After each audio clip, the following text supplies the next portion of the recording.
New tonight, cracking down on violent crimes in the capital city and the use of illegally owned guns. We've learned in less than a decade the number of shooting victims has more than doubled in the city of Providence, and the overwhelming majority of the guns used in street crimes are illegal. And now Providence police say they're launching a new push to track where the guns are coming from and in turn making the city safer. Eyewitness News reporter Shantae Lance is here now with a story you'll see only on Eyewitness News. Providence police say 99% of guns used in crimes across the capital city are obtained illegally. These are just some of the 100+ guns removed from the streets each year. But now they say simply removing them is no longer enough. Okay. 500 rounds. Yes, and this is only a portion of them. We have to destroy them. Collecting shell casings is something Providence police are doing more than ever before in the department's 100+ year history.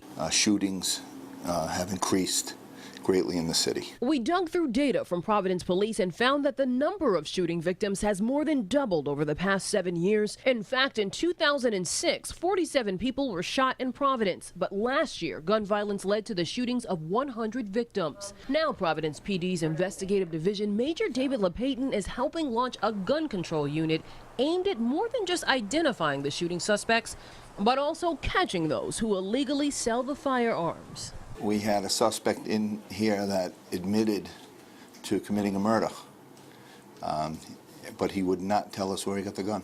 We still have that gun on the street, and that could more than likely be used in another murder. Investigators say the most common way suspects get guns is by illegally purchasing them at a higher than retail value price from a person with a legal gun license. Every other week I had a different gun. That strategy is exactly how Providence native Jose Rodriguez says he illegally bought and sold guns for nearly a decade. Rodriguez, a former drug dealer and now a street worker with a Providence-based nonprofit called the Institute for the Study and Practice of Nonviolence, says getting guns illegally is too easy. My favorite way to buy guns came about buying them from people whose guns they actually were, usually drug users who were trading guns to me for drugs. They were buying them legally. Confiscated guns and ammunition end up inside PD's evidence room. MAC-10, Remington shotgun, revolvers. These are the types of weapons that we are taking off the street. The only officer assigned to the gun control unit so far is Detective Joseph Hanley.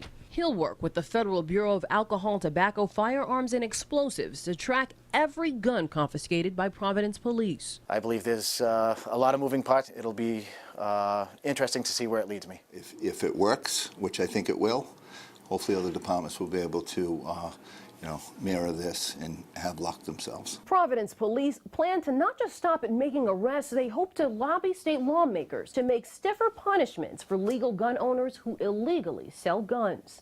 Shantae Lance, Eyewitness News. There's more information about Providence's gun control unit on our website, including a look at the firearms police are taking off the streets, a breakdown of gun crimes in the capital city, and gun ownership laws in Rhode Island. It's all on WPRI.com.